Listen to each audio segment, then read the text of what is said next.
Welcome to the New Discovery Christian Podcast, where you'll find Bible messaging and sermons that will encourage, uplift, and challenge you to a godlier life. Join our community and become inspired to continue living a God-directed life. So welcome again to the New Discovery Podcast. Today it's going to be a little different today. I guess I've been saying that a lot lately. Past 3 podcasts have been a little different. So today we're going to have our first guest on. He's previously been with Mid-South Christian College, and he's going to have a church plant, I think, here soon. And we had a good conversation over some coffee a while ago. So we're going to go over what that discussion is here in a minute. Here's Nick Griffin. Yeah. Thank you for having me on. Yeah, thanks for having me. How you feeling the podcast right now? It's cool, man. Yeah, it's great. First time I've ever been on a podcast, so yeah. So that's cool. So Nick, kind of tell us about working at the college. Sure. You got the church plant coming up here soon, and you're working on that. And we'll get to the point where you had an internship, and you can kind of discuss about that. And that'll be our main topic. So. Yeah, absolutely. Yeah. So for the last year or so, I've been working at a college here in Memphis called Mid-South Christian College. I was kind of heading up spiritual formation for them. So I handled chapel services and counseling for students and stuff. We're a ministry school, so we're training people to be ministers, to be preachers, missionaries, or kind of whatever else. And so I was kind of like a minister for the ministers while I was there. Yeah, ministers here. Yeah. And it was like cool. The reason I kind of took that job and wanted to do that was I've been really closely connected with that school for forever. That's where I graduated from and everything. And your dad's there too, right? Yeah, my dad's the president, so Yeah, you got some connections. Yes, absolutely. Nepotism is alive and well, that's for sure. But the goal for me spending my time there was just I've kind of had this goal for a long time of wanting to plant a new church. Lord willing, if that's what the Lord wants. That's something that I've really wanted to do.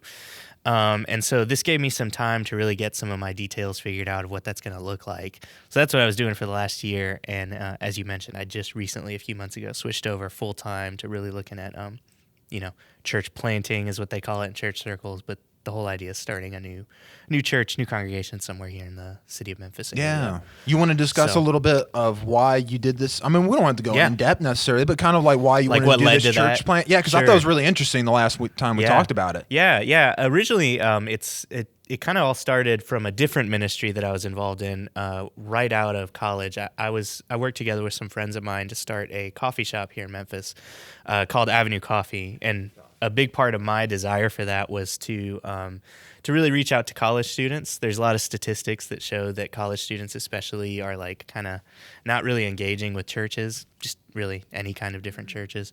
So we wanted to kind of start something that was real low, a little more low key, a little bit low pressure. Yeah.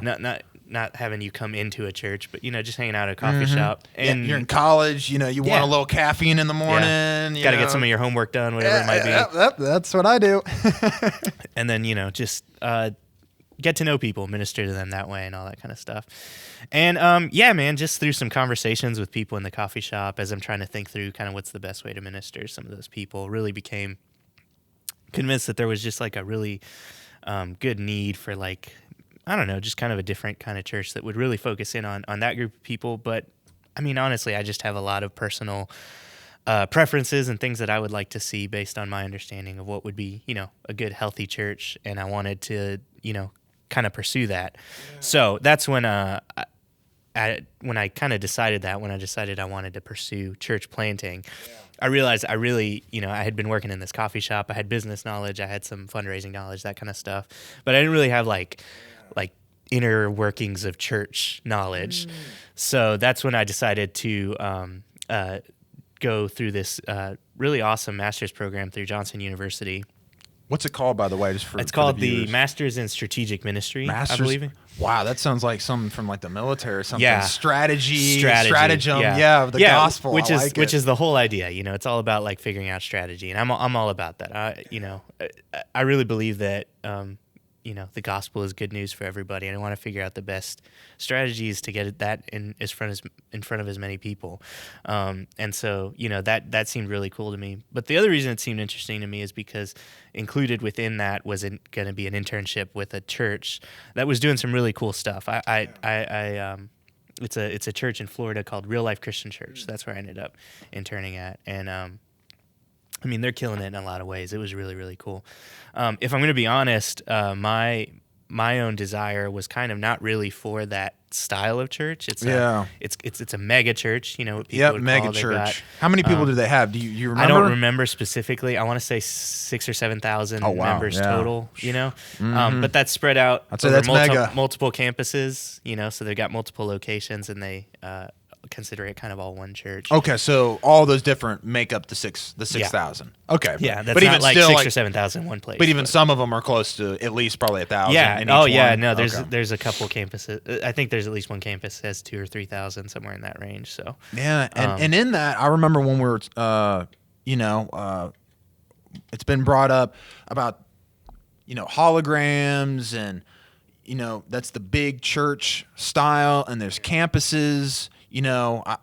There's a lot of places to begin here, I know. But let's start with the holograms. Sure. I guess mostly because I remember when I first thought about it, I was thinking of Luke Skywalker or something like that, hologram pop. I actually thought that's actually what it was. It was like a hologram popping up, and, it was like Star Wars stuff that already began. Yeah. So is it like that No. for the viewers? Different? Yeah, no. Kind of to back up a little bit and then lead into your question here. Yeah. The reason I was interested in that was just because, I really wanted to see it from the inside, really see kind of what was going on. And I have to admit, I was just super, I just really had my heart changed a lot the whole time I was there. I think I maybe wasn't as into the idea of a lot of those things, and then when I actually got there, got to meet the heart of the leaders and understand why they're doing the things they're doing and why they're doing them the way they're doing. I really understood. I really gained a lot of respect for them, and really started to see why they were, kind of what their heart was behind a lot of it. But to get to what you're saying, I gave a little teaser for all of you guys. What was happening? The holograms was coming. Right. The way this church functions is, like I said, it's called a multi-site church congregation. So what that means is they have multiple locations. So they've got a few that meet like in a school somewhere, a few that have their own buildings, and the congregations will meet in a lot of those different locations, but then they have like one major broadcast campus. And so at the main kind of broadcast campus, the preacher usually, the holograms you're talking about has to do with the preacher. The Luke Skywalker.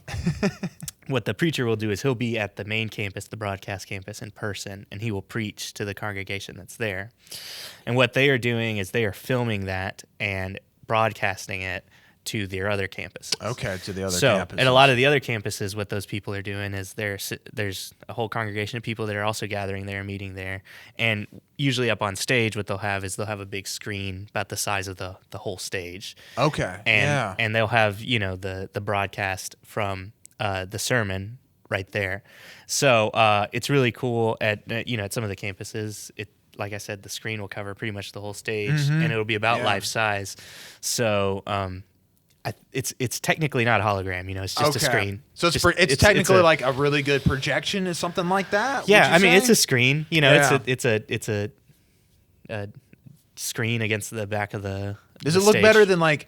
I'm trying to imagine, I guess, in my head. Yeah. Is it kind of like, you usually have those screens like we do, and you project maybe like a scripture on there. Is it the same exact screen as that? It's going to be that sort of thing. Oh, really? Just that same sort of thing. But maybe higher definition. Higher definition or not something much like more. that? It's, Okay. Most churches will project lyrics up on their screens for the songs they're singing. This church will do the same thing, but then during the sermon will be projected on that screen as well. Oh, okay. But again, they really want to help people, feel connected to it. So they have these big, full-size screens that kind of give you a little bit of a life-size feel. Kind of makes you feel a little bit like that. Could you feel like he was almost up there, like almost close to that, or would you I don't know, dial man. it back a little bit? Or, Yeah, I don't know that you were ever like feeling like he was there or not there or something like that. But it wasn't weird, you know. I mean, we watch sermons on YouTube and sermons on TV all the time. Televangelists have been doing that sort of thing all the time. So it wasn't that it didn't feel super foreign to be. So no, when the screen went out, no one's like, where did the pastor go? It wasn't like, okay, he disappeared. Yeah, and they have a lot of fail safes and all that kind of stuff to help kind of keep that sort of thing from happening, from crashing down or something like that. And I was thinking at the end of the sermon when it's wiped down. So I guess that would really suck if it went down in the middle of the sermon. I didn't even think about that. And they did lots of cool stuff to do it. And so that's a common model you're seeing at a lot of churches, kind of across the country, in a lot of big cities especially. There's this, what they call the multi-site megachurch model. And I think there's some like good heart behind why they're doing that a lot. You know, part of it is just that this is a really great preacher that they'll have, and they want to really make sure that he is able to preach to as many people as possible. Yeah.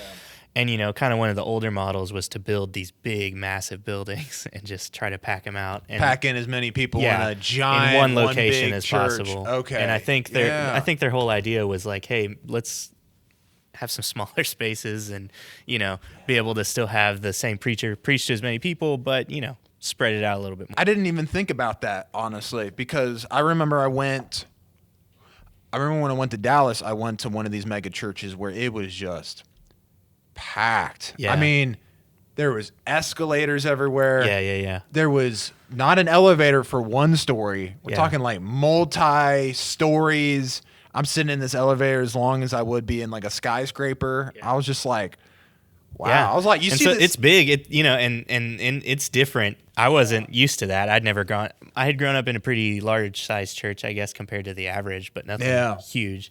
And so it was a whole new experience for me to kind of go in there and check it out, and see. And so some of their campuses are still pretty big. Like I said, they'll still have, you know, bigger buildings and all that kind of stuff. But they, you know, this way they can kind of reach out to a lot of areas all over the city and by different locations, all the different locations. Yeah. And, see, I didn't even think about that because, you know, this big church that I went to, I remember you had to sign up in advance to go meet the pastor. And, you know, I just thought about that. It's so much different than, you know, being over here with John. It's just, I can walk up to him whenever I want. And I just had to really think about that. I was just, you know, weighing the pros and the cons. Right. Like, you can't actually just go up to him and talk to him. You have to make a reservation with him. Right. You know, it's like, what if something's going on with your life? And maybe that church, maybe I'm being a little too negative. I don't know if they had multiple pastors in that one church that took care of you. You know, I don't know how that worked. Because that's what I would say. I don't know either what you're talking about, but I know at the church I interned at, each campus also had a campus pastor. Yeah. And I mean, even that campus pastor would preach live every once in a while too, on that campus. So it's not like it was always preaching on the screen or anything like that. Yeah. And the goal of that campus pastor was that he could be right there at that campus in that community with those people face to face. He was there every Sunday, and a couple of those guys, you know, it really freed them up because they didn't have to preach every Sunday. Yeah. So all they could, you know, their only goal was to sit there and to, you know, pastor some of those people. Yeah. So it freed them up in some ways, and it allowed the other guy to just be able to focus pretty exclusively on his preaching. So I think that's where a lot of the heart for a lot of that comes in. It's trying to delegate responsibility down to very different people who can do specific things really, really well. And that side of it I really like. It allows people to really function in you know, kind of whatever gifts God has given them. Yeah. You got a good point there. Because when you say you're a pastor, you know, you can correct me if I'm wrong. Yeah. It doesn't necessarily mean you're going up and giving a sermon every and that's something I had to really think about. Is just because a pastor is giving a sermon every week, does that make him a pastor? Yeah. You know what I mean? I think there's a whole lot more. It's tough. Under I don't know. I've been trying to study that a little bit myself because, you know, there's different words the Bible uses, different Greek words for preacher, for right, and then what does that mean by preacher? For teacher, elder, you know, elder. Yeah. So there's all kinds of different words that are translated differently by different people. You know? Yeah, and so you know, in the most positive sense, I think that's what they would say that they were really helping to do is give people kind of some unique opportunities to function exclusively in one area without having to have all these other responsibilities. A lot of smaller churches, I know the pastors will just get they're doing everything, you know. Oh, they're preaching, they're that's you a know, good point. and they're getting a little burnt out. So the whole idea Right. was to kind of spread that around a little bit. So they don't have a whole so team much of on that people. plate. Yeah. Yeah. I mean, some pastors, they're the ones who have to maintain the lawn and mow the lawn, do not gardening, but like landscaping and that type of stuff. They're the janitor full time. Yeah. They're doing small groups for the week. And that's not even on top of doing the sermon. Yeah. And, I'm sure when you're preparing a sermon, first of all, preparing it is a lot. If it's going to be a good sermon, you want to do it justice instead of walking up and just saying, hey, the Spirit just fell on me, and you do that every week. Maybe not every week, and if you're doing a lot of study, looking at commentaries, looking at dictionaries, you're reading other books that you're incorporating, you're reading specific scripture for this. That's that's a lot of time. And then, after you give a sermon, then you're wiped out and you're just exhausted and want to go take a giant nap and never wake up. And just like, I can imagine how you would just get burnt out like that. Right. You know? And so again, I think part of the whole, the hope for that was just like, hey, let's like spread it out. Let's let different people do different things. Yeah. So I mean, this church had people whose only job was to be like counselors. Now all they did was counsel. They had other people whose job was to be like the campus pastor. They had another guy who was preaching. They had another guy who was over like small groups at every campus and all that kind of stuff. And so that's one of the benefits when that kind of model, you can kind of spread it out a little bit like that. Instead of you spread just out the responsibilities. giving everything into like one guy. Yeah. Yeah.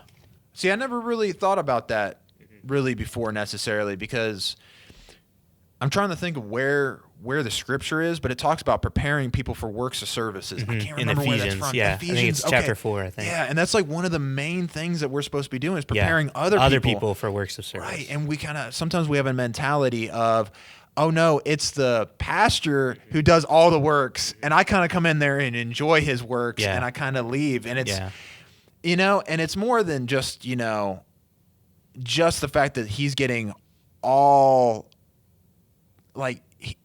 of those responsibilities. It's like they're being robbed of the blessings of being a part of the works of the Lord. You know what I mean? And being a part of and I think that's ministry. Yeah, let me see. I was going to see if I could just pull up the passage specifically that I think we're referencing. Oh, I thought you were shooting a Snapchat out real quick. Shooting a text over to somebody real quick. Yeah, hashtag on the podcast. I was like, hey, man, shoot me that photo later. Yeah, no, I'm trying to see if I can find the particular passage that we're kind of referencing here. But yeah, here, let's see here. To each one of us, this is Ephesians chapter 4, starting in verse 7. But to each one of us, grace has been given as Christ apportioned it. This is why it says, when he ascended on high, he took many captives and gave gifts to his people. That grace word means gift. A lot of times I think we forget about that. It's given here to charis, I think. Charis, yeah. That's what it is, Verse 11 says, so Christ himself gave the apostles, the prophets, the evangelists, the pastors, and the teachers to equip his people for works of service, so that the body of Christ may be built up, until we all reach unity in the faith and in the knowledge of the Son of God, become mature, attaining to the whole measure of the fullness of Christ. And then there's some really cool stuff after that kind of goes on. But, that was huge for me. That's actually pretty foundational to this new church plant that I've got in mind for me, that particular verse. Yeah. But just this idea that, like, the goal of God gave certain people to be prophets, to be evangelists, to be, the different gifts that are given. Yeah. The purpose of those is to equip God's people, all the people. And so, I really think there's a real value in viewing that as your job. Your job is to help equip all of the other people. Yeah. For the works of service that they're going to do. The kind of what is it that their gifts are? Because your gifts are different than my gifts, and other people in my church and in the communities you've been, we don't. Not everyone has those, and it's not like, oh, just because I don't have the gift of, say, charitability doesn't mean I'm like, you're excused from being charitable. Right, yeah. It's like, oh, I don't have to be charitable anymore. It's like, oh, look, I don't have to give any money. It's like, someone else may be better equipped with the things that they have, and maybe like their home, maybe it's more hospitable and they're able to give to people. Let's just be honest. Some people have more finances to bring just like, whoa, it's just like, wow, that's crazy what you can do. Like there's a lady here, she lets everyone swim over to her house every day. Mm-hmm. I don't have a swimming pool. Yeah. You know, and it's not that it's like, oh, I don't have a swimming pool. Let me go cry me a river. You know, it's not like that. It's like, wow, it's like, it's not, she's like, mine. You know, every Sunday, everyone's over there swimming at the pool. That's a gift that she's giving over. You know, that's being very charitable for sure to other people. That's a gift. You yeah. know? And so I like to use language of just like teamwork, you know. I think we're all kind of on the same team. Like I said, we're all out there just trying to like proclaim the good news. And so, like, let's work together on that and see kind of what are all the different ways that we can do that. And so, you know, equipping people for those sort of works of service, those ways that they can serve other people and help other people. And so, I mean, I think when a church is functioning in its most like hit all cylinders, you know, best way, to their fullest potential. I would see that being what's happening. You know, all of God's people are being equipped for works of service. So that's become really important to me. Is something that I want to, you know, really want to do. I think you got a noble goal. I think you're going after. In all honesty, I could see that in my time in ministry, internship over time, being at other churches. I've seen. You know, we already talked about it. You know, the one pastor kind of going the lone ranger. You know, in the church, and I think you can maybe get by it, especially if he's really equipped and skilled. But what's one person if you could have 100 or more than that? Absolutely, you know? Like you could have so much more potential going on with those gifts and those skills going on. Right now, we couldn't do this podcast without Nestor. Yeah, man. Behind the camera right now. You don't see him, but there's no way I'm going to be editing videos or cropping out certain things. You know, editing the audio. I don't even know what they even say for these certain things. I don't even know what they're all about. You know, and Nestor's taking care of a lot of that and using what he already has for God's kingdom in a way where we wouldn't even be able to talk right now. Or maybe it would be on my dinky phone or something like that. And like, you know, a potato phone. And it's just like, oh, that looks horrible. Like, they need to stop doing that. Yeah. But now we're privileged to be able to do this. Yeah. And it's because of another person. Yeah. And now you're able to bring your gifts onto here. I'm able to bring my gifts onto here. It's all that teamwork stuff. And I think that's huge, you know. Yeah. And that's not like unique to me. That's actually like huge for my dad. That's one of the biggest things that my dad has always brought up. My dad was a missionary in South America for a long time before he became president of the and is that where he met your mom? Is that how that happened? Yeah, okay. Yeah. And he just talks a lot about like doing that mission work, being overseas, being somewhere else, trying to like spread the gospel there, spread the good news. You know, he worked really, really hard to get like a team of people together. And that was so really he didn't go by important to himself him. then. He had a team of people down there with him. And so he worked so hard on getting that team together. It's been funny. He's done a few other ministries since then, and almost every time he has brought along some of those people from back in that Uruguay team. From the same team. Two of those guys that were on that team back then with him in Uruguay are with him at the college now. So he just really believes in that sort of teamwork aspect. It's reminding me like Barnabas and Timothy and like Luke. You know what I mean? Like they were there through the thick and the thin, and you know things changed, but it was like but they're always they're my they were teammate, doing stuff together. Yeah. Wow. So there's kind of just that whole teamwork aspect to it that I think is really cool, and that's what I would I just think that there's some value to really I guess one thing to think about is if someone was wanting to go see my church, we're not like that necessarily. Yeah. Where it has the campuses and then it has the main headquarters, and then you're projecting out the main pastor, but you have the campus pastor, and then you have some of the other guys in there. Yeah. What are some things that you have kind of reflected on from your service there? If there's any critiques, no one's perfect. There's plenty of critiques, I'm sure, here at New Discovery that we probably need to hear. As long as there are any positive critiques that you can think of, or just your assessment. Yeah. You talked about some of the positives, but maybe there's some more positives that we haven't discussed though necessarily. Well, no, I think what I would say I really, really enjoyed about that, what I really, really got out of that time was just this like important value to like intentionality. Yeah. So like there's a reason everything is being done the way it's being done. You know, it's not just like kind of willy-nilly. It's not just kind of because it's always been done. And that's something that I think I would encourage any church. Yeah. Whatever you're doing, whatever your model is, whatever your like beliefs are about how a church should be, just make sure that there's like some intentionality behind it. Make sure that you've like thought it through more than just this is how we've always done it. For the readers, are you kind of talking more about tradition, something along those lines? Just if they're thinking their minds that way? Yeah. I mean, I think some people would, there's times when people just, you know, we keep doing things the way we've always done them, and we don't, there maybe was a reason we used to do that that way.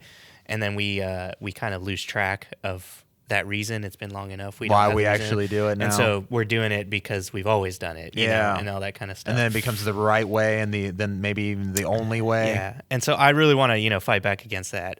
I don't think there's any problem in doing things the way they've always been done if you have a reason for doing them that way. Yeah.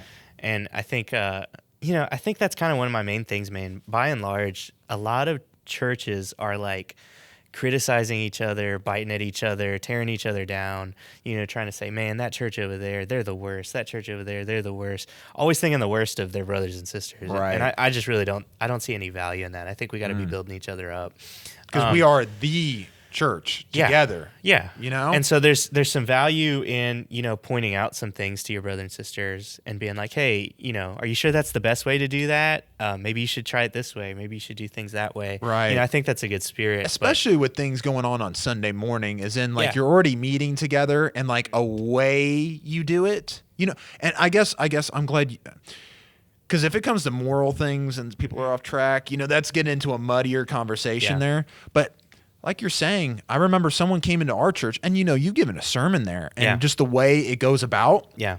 Usually songs, there's a sermon somewhere in there, communion. I mean, that's the best way I can kind of wrap it up. And someone actually came here from another denomination and actually said, that's not church and that's why I'm not coming back. And I was like, what was it that wasn't church there? There's a bunch of people who follow Christ that are coming. And, you know, I get if you have a critique, and I won't say what denomination because you know what? I don't want to even put them on the spot here.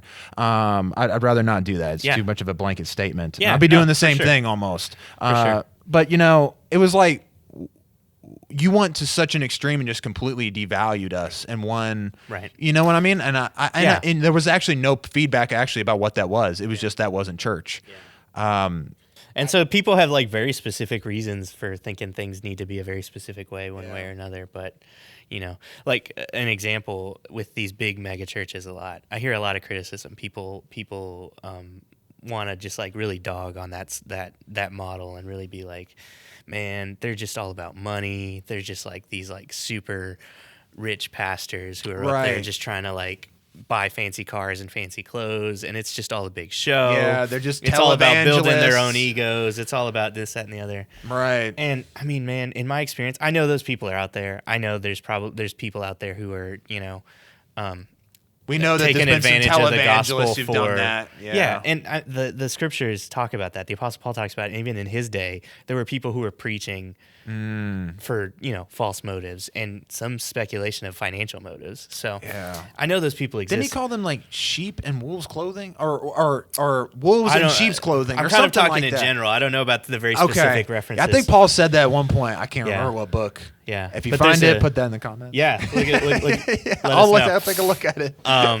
But yeah, so I know those people are out there, but my experience is like at a lot of these, especially, I'll speak from my experience there at that real life church. You know, I got to know the heart of those guys, and I may have some different opinions about how I want to do things. I might want to do things a little differently than they do, but their heart, they weren't in it for themselves. They weren't trying to get, you know, any financial gain out of it. Most of those guys, you know, the amount of work that they were doing, they were getting paid. You know, people don't. It was completely just kind of a false understanding of what they were all about. Yeah.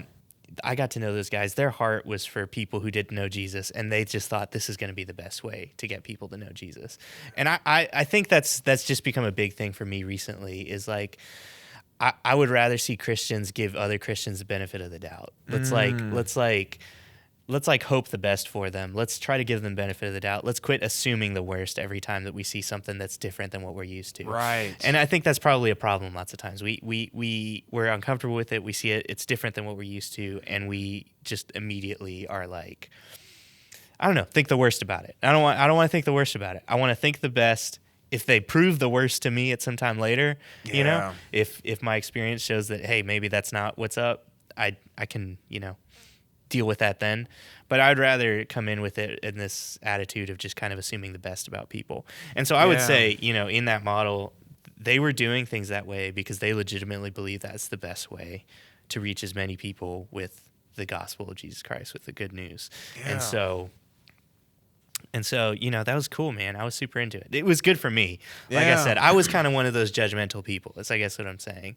And as a minister, I relate with you. I have to, and I'm glad you brought that up because there could be other people out there who, well, I don't really think that way. But then you think about a certain place again where it's humongous, it has ton loads of people, especially as a minister. Yeah. I'm just going to throw it on the table a little bit. Sometimes you can look at some of those places that have ton loads of people and you just say, okay, my reasoning is I don't have a lot of people, and I know that I'm doing this for Christ.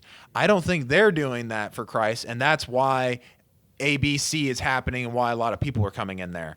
And I think that's a prejudgment on you're assuming happening. The worst. You're like, assuming the worst. Gotta get to know their heart, figure out why they're doing things that way. And that's why we wanted to have this conversation. Yeah, absolutely. You know, because I didn't know much about it, you know, especially when we kind of sat down for some coffee. And even now I'm getting more out of it. Other people had talked about it, but I didn't want to make that prejudgment. So when you said you were there, I was like, oh, well, you know, kind of tell me about it. You know, I can make assumptions, but I don't want to like open my mouth and say something. No, and I think mean. I think that's what was really cool for me to be a part of that was just to get to experience it from the inside.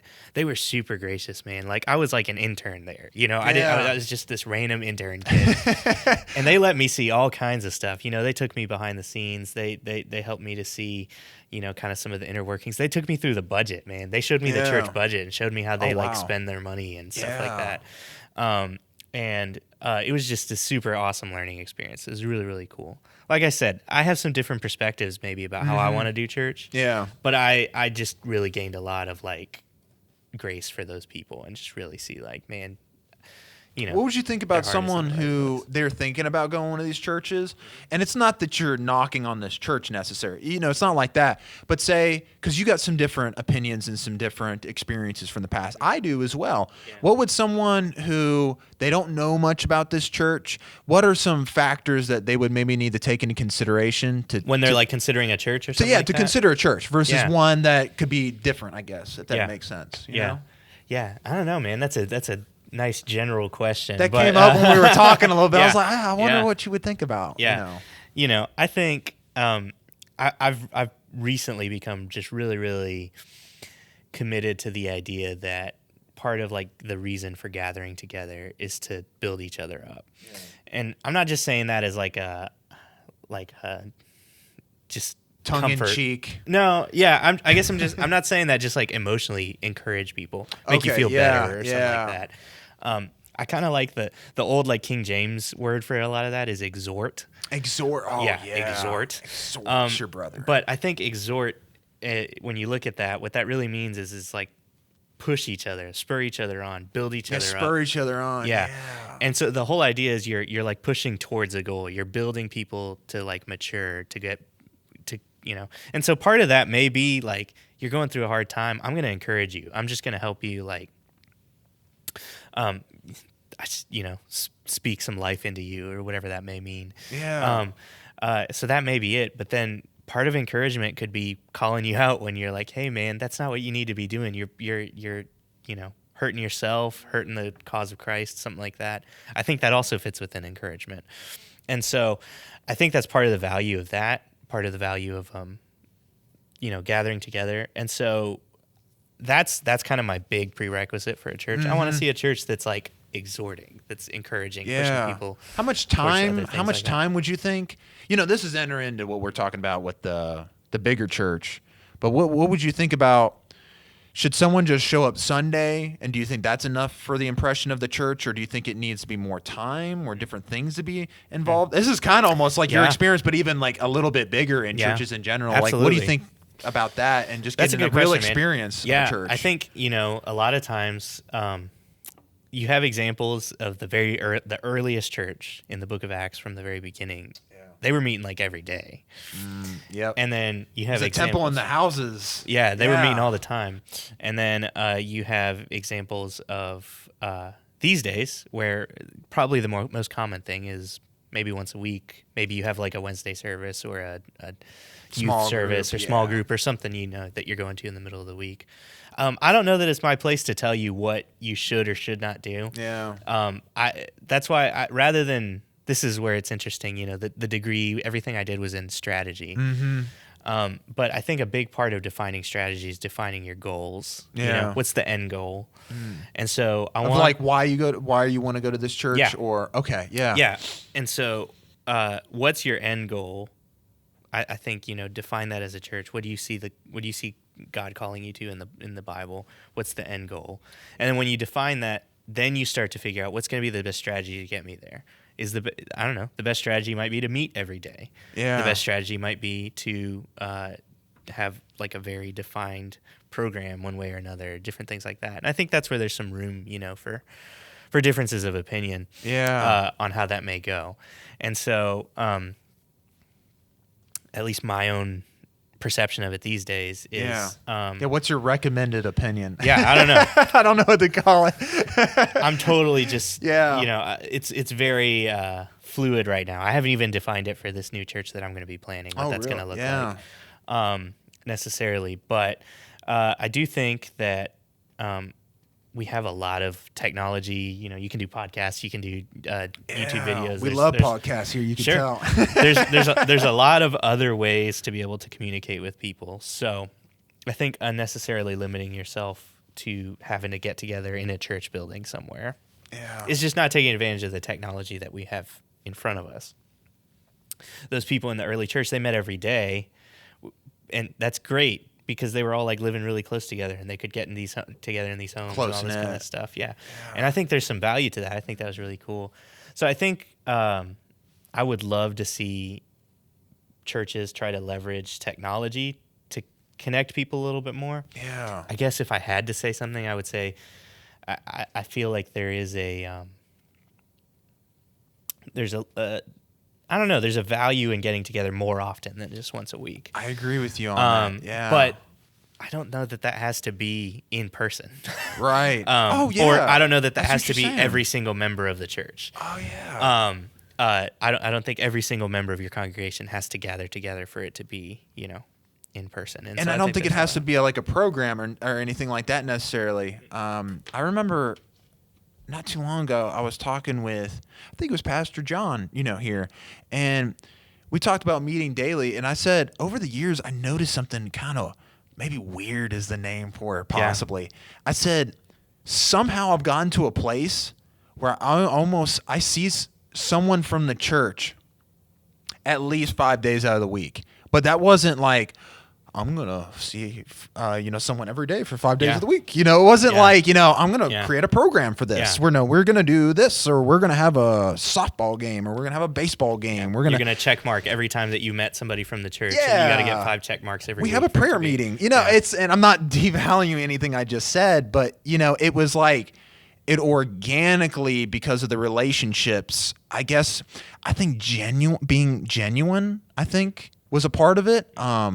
I wanted to be who I am at church, but also who I am through the rest of the week. And so I think I remember a guy kind of challenging me to be like that. There's no boxes or anything. And it's like, yeah, these people are a part of kind of everything I do. Yeah. If I go out to eat or I go to the gym, Javen and Zach were here. We went out to the gym at someone else's house not too long ago. It was just like, we work out, so why not do it together? Yeah. Like, instead of doing it alone. Yeah. And I think that's super cool, to have that kind of life together aspect to a lot of what you're doing. And so I think that's really cool. That would be a great thing to see in, more churches, is just real close connections between. I don't think we see it very often.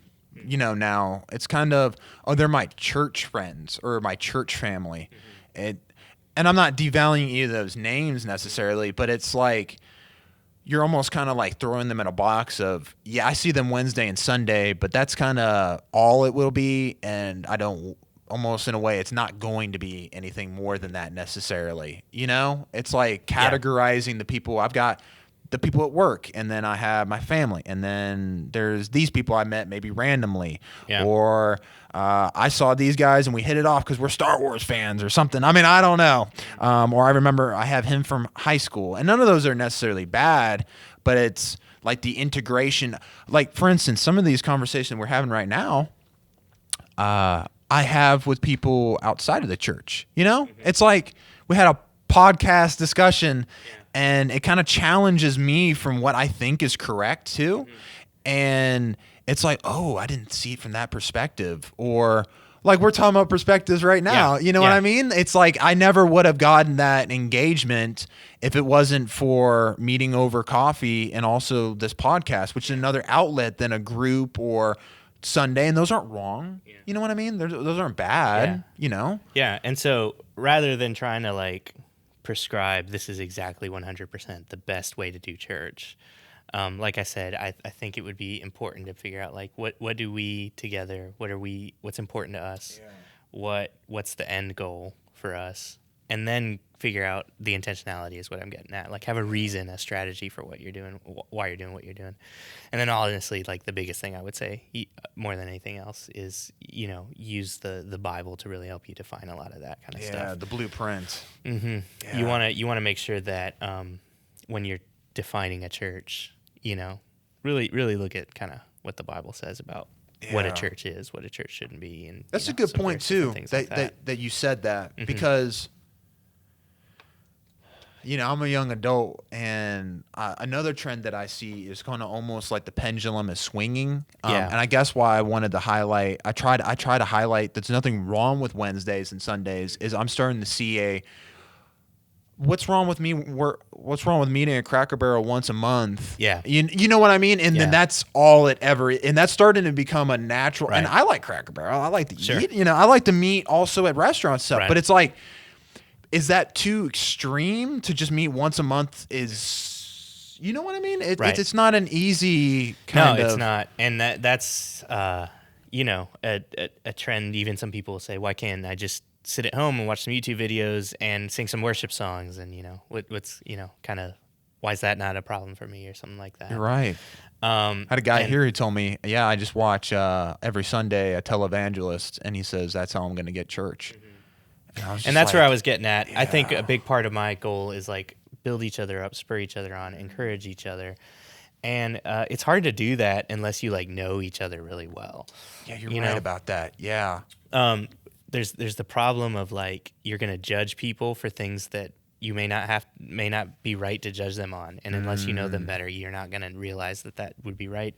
And then there may be the problem of like you're not going to know the best way to encourage them because, again, you don't know them really well. Yeah, you're right. So I think you got to get to know people well. The only thing I would push, again, going back to the Bible, I do think there's some value in looking at what those early Christians did, and seeing what was important to them.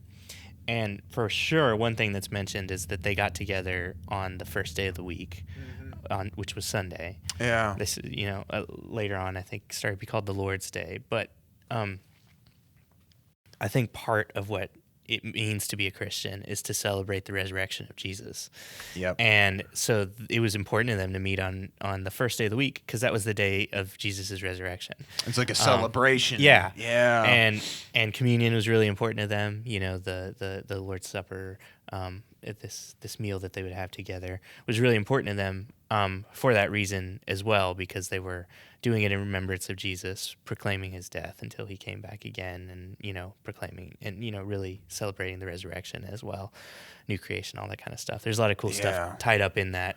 So even the Passover is kind of like slightly tied up connected in a little to bit. that. It's connected, and he continues it on though. It's almost like a fulfillment of the actual big Passover. And so that would be the main reason I would be uncomfortable with like not getting together at least once a week or something like that. Right. Somewhere in that range. Because that's a big part of it for us is because I mean I remember I'm glad you brought that up about taking the Lord's Supper, because I remember someone came here a while ago. I don't say any names on here because I say some things that could be taken out of context too. So I don't want that to happen to me.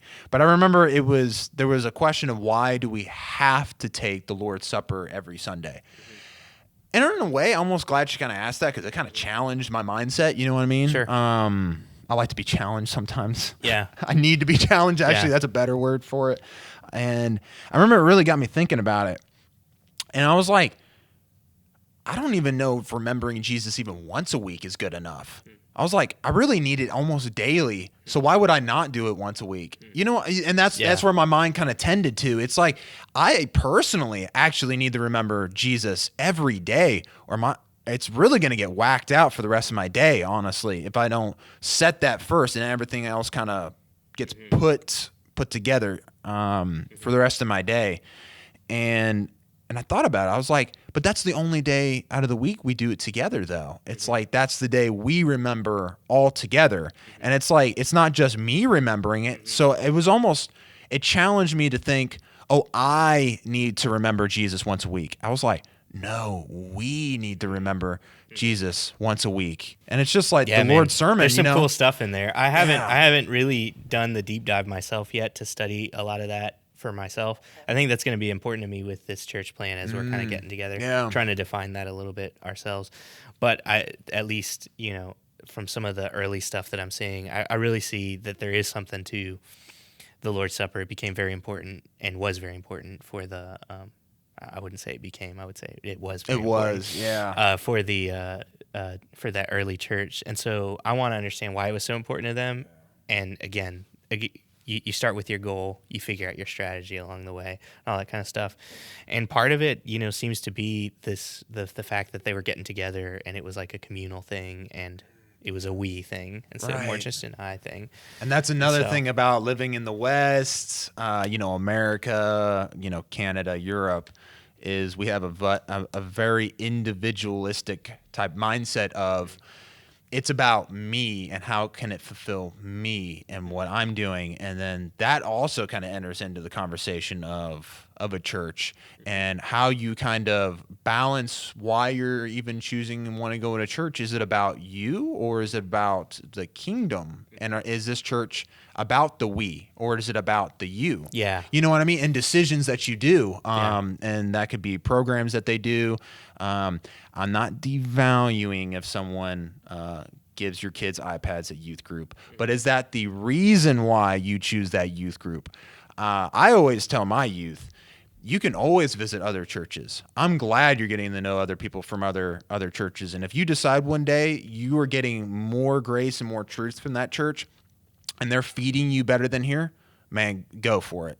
Is there a part of me that's not going to like you leaving? Of course, yes. First of all, because I like you. Or I love you. Maybe I won't always like you. But I'll love you, though. I do love you. Yeah. And but if you're being fed there, then go there. It's going to be okay. God's going to take care of this place. But if it's because they're giving you iPads and things like that, and they have the greatest worship service on planet Earth, but everything else is kind of like hollow, I want you to think if you're making the right decision. You know what I mean? And I think sometimes some people, it's what program can you give me? What is this youth group? What kind of programs do they have to provide my child to build? You know what I mean? That kind of, we do have that kind of church shopping mentality of, even if they are giving a lot of grace and truth and they're building people up, I've seen some people, they walk in and it's like, you didn't have the program I wanted. I was like, oh, it was about the program? Yeah. I mean, if you criticize me, it's like, oh, you guys weren't, meeting together enough, or you guys weren't going over the scriptures, and it was kind of like you guys were kind of lowballing and watering down the scriptures. I'd be like, oh no, like what do we need to do to make that better? It's like we need to do better at that, especially being a community and stuff like that. If someone was like, it doesn't feel like community, I'd be like, oh man, yeah, we do need to kind of look at that. But if it's like, that I didn't like that song, well, Right. I don't know if I can help you then. Yeah. You And that's know? where, going back to that Ephesians passage, I think something that's really cool, could be really cool about that, is that what you're equipping people to, what these leaders are equipping people to, is to works of service. Yeah. So it's about like serving each other. And I would say that's, kind of another big thing. Like, really look for ways that you can serve other people, help other people, think about others, all this kind of stuff. And I think that's, just kind of a really positive thing all around. If that's what the people in a church are doing, if everyone is looking out for everyone else's needs, then you will be fed, because there's other people looking out for you, and you don't have to like feed yourself or seek to be fed yourself. Just let as we submit to each other, as we serve each other, as we help each other, let your needs be met in that way. Carry each other's burdens is kind of what the Apostle Paul mentions, and so that I think there would be a real value in a church that functions in that way, Yeah, I'm seeing that more and more. I see people wanting a community, and I'm hearing that word more and more. And I think in some ways we've really let that go. I think in the West and in America, it's that the community of, I know that people have my back, and someone made a reference a while ago about Genesis, and one things that was great is that we were known completely. And someone said you're even devaluing if you think it's only about a spouse in Genesis, because those two are representing humanity. Because the word Adam means mankind or humanity in general. So you become known by more than one. Of course, your spouse. I mean, you're living with the person for almost the rest of your life. But like friendships enter into that. I remember the relationship between David and Jonathan. They made a covenant with each other, and they even said something to the extent of, "We're even closer than even wives," or something along those lines. And it's kind of like, we could be, especially here in the West, be like, that's kind of weird, but I'll even say that's kind of gay. We could just think of it. It's like, you're not supposed to be really close with other people, and it's just like only your wife. And I remember they just articulate in a way where it's like these different roles in your life and relationships of people having your back and challenging you, but building you up, and you become known to them. Because I'm sure you talk to your guy friends different than, your wife, because they're different roles to you. And neither of them is like worse or anything like that, because they all fulfill a role to you. And it's like, that's the community though. It's like you have those different people. Oh, he's kind of like a father role to me, or she's more of like a mother role to me, and I didn't really have that. Or they shape that out in me even better. Like I can grow even more with that. And some people are like, I didn't have a bad, childhood, but wow, they're even building me up better than I could have been if they weren't there in my lives. Or my grandma passed away and she wasn't alive, but this woman was my grandma to me. And like that, I became known in that way. And all these people have my back, whether it's in words or in deeds. And more, I hear people like longing for that. And I think that's a part of the Word of God and why we're together, to stick together. Because sometimes I can be really down sometimes, and I'm the tank is drained from normal responsibilities with people in my life, or even with ministry, Yeah. And it's like, I need that from other people. I need to be fill the tank. Not that I'm like super like, you know what I mean? Like unnaturally dependent on people, but we do need other people, Mm-hmm. I've heard one of the biggest punishments was solitary confinement, because you don't have the social interaction. That is the worst punishment you can have. Yeah. And so I think that's whatever, kind of whatever that looks like. But I think that's kind of one of the biggest ways that the church can really function in meet your needs, is in that sort of communal sense, Yeah. helping you to have some community and all that kind of stuff. So, and I don't think that's an easy thing necessarily to pull that off. And it's not a program you can just write down, Yeah. And that's where I think there's, it's not like the outside of the church communities don't exist. I see communities all the time. There's all kinds of communities. Yeah. But something I've been noticing a lot recently is that, like, outside of the church, usually communities are formed around commonalities. So, like, outside of the church, your community is going to be based around the fact that you like Star Wars or something. Right. We were talking about Star Wars as soon as I earlier. start talking about it, the words start flowing. There's going to be people a community that builds around that. I used to see people at the coffee shop I worked at. There was like a little community that was built around playing board games, and they would do board games and stuff. And it was kind of cool. And then I think do they still do that, by the way? They do. Yeah. There's people up there all the time. It's pretty cool. I'm gonna we do Risk here. I'm gonna have to write a mental note in the back that they do. They're doing all kinds of board games up there, and so that was kind of cool. But then like I think politics can end up being kind of your community for some people. Yeah, that's some true. people are really defined by the fact that they're a Republican or that they're a Democrat. That's their community, and they build their community around that. I think like your biological family can be your community. Yeah. I know some people that like their community is their family and all that kind of stuff. And so none of those things are wrong or anything like that. No. But I think the difference you see in the church and where the church could really shine is in being a community of people who otherwise wouldn't be together. Yeah, you're right. And I think that's what you start to see a lot. You saw that in the early church. These like rich people from like high society would never interact with the kind of the poor and and slaves, But in the church, you had slaves and you had free people together. You had men and you had women meeting together. You had Jew and Gentile meeting together. All this kind of stuff. And so as you had that sort of community that was formed around Christ, being in Christ, that's where you have something that I think is really different from the world. Yeah. So that's why I have this like part of my value, part of what I would like to really see is bringing people together from different backgrounds and stuff like that. Yeah. Because kind of with that commonality being that we're all in Jesus, we're all in Christ. And I think that could really, really show people like this way forward, this way of like building communities of like diverse and different people. Yeah. Which is not just around people who are like similar in one way or another. But right. It's like if you're a part of the community I already have, we're cool. But if you're not, it's like I need to go somewhere else. That's a really good point. And that probably looks different now because we don't have slavery anymore. And I mean, I guess we have.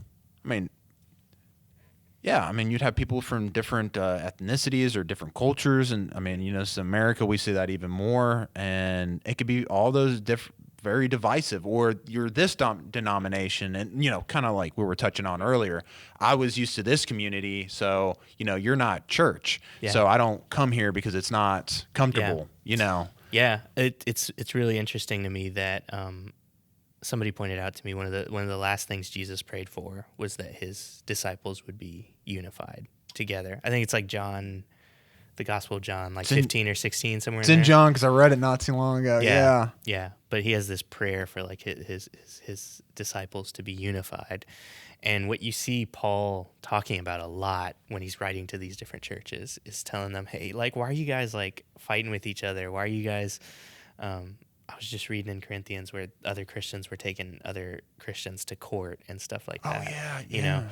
And he's just like, really, really pushing at them to maintain that sort of unity in Jesus. And be peacemakers, really not cool. peace destroyers. And so there's a value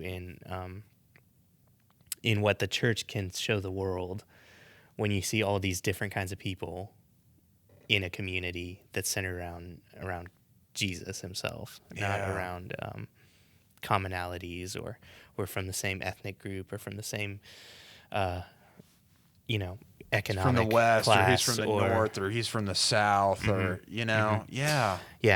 But that's one of those. Theoretically, I understand that. Theoretically, I think that's really cool. Yeah, me and so too. I'm not sure what that looks like in the day to day. What does that practically look like to make an area Yeah. where you can welcome those people and not take them? Because it's hard. It's going to be hard if you're going to have people from different backgrounds together. You know, if you're going to have a church that has Republicans and Democrats together, that's going to be tough. Right. And so, especially in this political climate that we live in now, that's probably actually a podcast we're thinking about tackling fairly if we can. Yeah. Sure. Yeah. And so that's, again, all of this stuff. I'm still in this really early stages of what this church plant's going to look like. Yeah. But those are the kind of things that I'm thinking about, is just kind of like, I think you're thinking about the right things. I'm glad to hear that, man. Yeah. Yeah. You're doing good stuff, man. You're doing some good stuff. So that's kind of the direction, you know, with some of that kind of stuff, that some of the things that I think could be really valuable. Yeah, I think that's really good stuff, especially looking at other churches. Someone's thinking about another church. Someone wanted to think about what church is about a little bit more. Is there anything else you can really think of? I think I definitely, especially at the end, I was throwing you those big questions like, what does this overall look like? But is there anything else you could think of with the church just in general, or about your experience and what you went through, and just for the reader to kind of nibble on? Is there any last little treat from them to go off on? Sure. Yeah, just things to think about as far as what church should be, or what churches should be. Yeah, if there was anything else, I don't want to, I don't want to put a question that's not there, but if there was something else on your mind. Only other thing I'll throw out there, I had a conversation a lot with, I remember distinctly having one conversation with a person, but I don't remember who it was with, you know? I remember this conversation, I can't remember who it was with. Yeah. And at this point, I don't know, maybe I'm just making up the conversation in my head. It just happened. I've referenced it a lot of times, but I distinctly remember a conversation where somebody was mentioning, they were talking about some of these bigger churches spending all this money on all kinds of different things like that. And I think maybe that's a conversation we need to have. Yeah. But I really would caution people that, like, what I see, there's a story in the Gospels where this woman comes and she takes this perfume and washes Jesus's feet with it. This really expensive perfume. She breaks this jar of this really expensive perfume and washes Jesus' feet with it. And Judas's response at that moment is, why did she do that? That you could have sold that jar of perfume, and that money could have been given to the poor. Now, one of the gospel writers, I think he kind of helps us peek behind the scenes a little bit, and he says Judas didn't really care about the poor. He was that was John, I think. Okay. Yeah, I'm following you. And so it's this idea that, like, I think the gospel writer says that Judas was like taking money from the purse. You know, he was the money keeper. Yeah, he has some, and so he had some eyes. Like alternative motives one way or another. But I guess all that to say, I would just really encourage people to understand that part of what it means to be a Christian is also to worship God, you know, and that, you know, if that's where you're going to spend your money, that's a good way to spend your money. Yeah, you know, you're right. Really giving God the best that kind of he deserves in that way, or the value, the expensive things, the nice things that he deserves. And so I would just when people really like to bring up, you know, they're like, oh, that's a waste of money, or like, why are you guys wasting money? Why are you guys using money on all that kind of stuff? Yeah. One, I would say just be really careful. Again, you don't know the heart behind some of these people. You don't know why they're spending that kind of money. But also just understand it is valid to also spend money in ways that you feel like are to worship God. That's right. You know, that is another kind of valid way to spend finances in some way or another.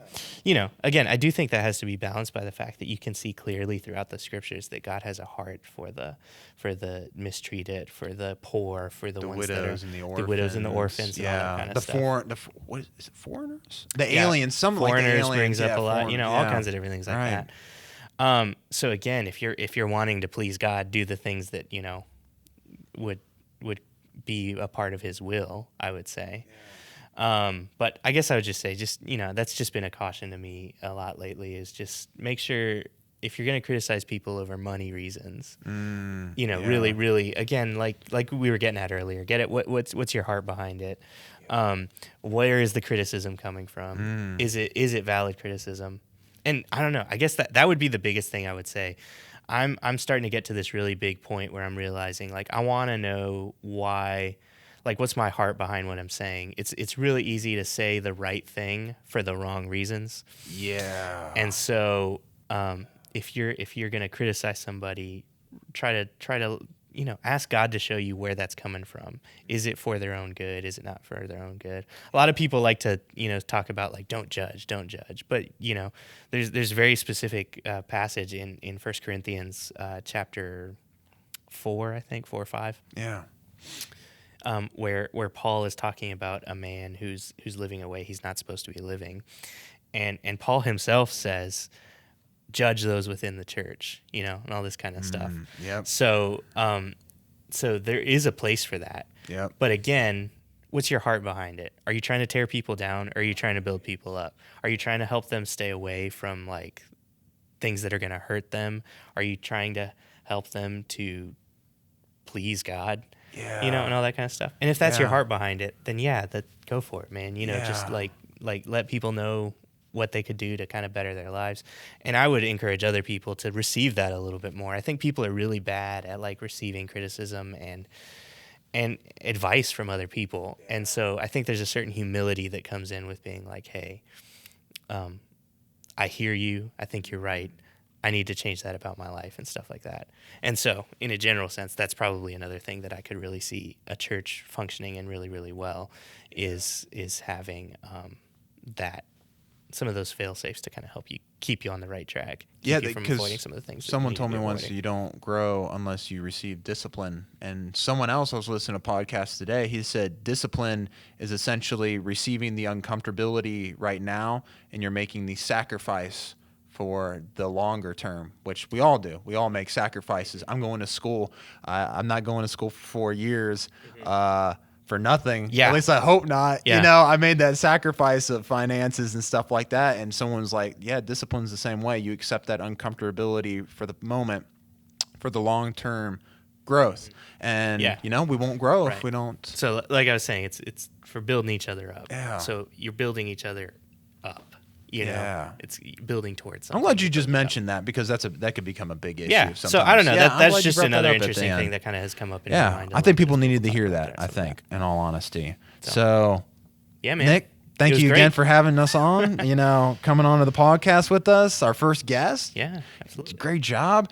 Thank you, viewers, for jumping in with us and being able to listen to me and to Nick and the experiences that, he's gone through and some of his school and what he has to offer here. I encourage anyone to seek out Nick. He's got a podcast coming up. We'll probably end up having him again. We'll put that down in the description for him. We'll see what the future holds. Yeah, we're going to see if we can put his school in the description, because if anyone's listening to Nick absolutely. And you want to look into the school. If you're interested in, studying to become a minister, whatever that may mean, it's really general. Like I said, I started a coffee shop. That was my goal as a ministry. Yeah. But if you want to be a pastor, you want to be a missionary, whatever it is that you want to do, Mid-South's a great school to help you, prepare you to do that. And so I would really encourage you to check that out. So he's still there. So when the ringer goes down, you can ask for him, or his dad may be there. Yeah, it's kind of a family. Is Jeremy still down there? No, my brother's. He is. He's president of the Alumni Association, the people that have graduated from the school. Okay. So he's still connected in some way. Okay. So if someone walks on there, they may catch him for us. They may catch him by going on there. For us. Yeah, the Griffin family. Yeah. I like it.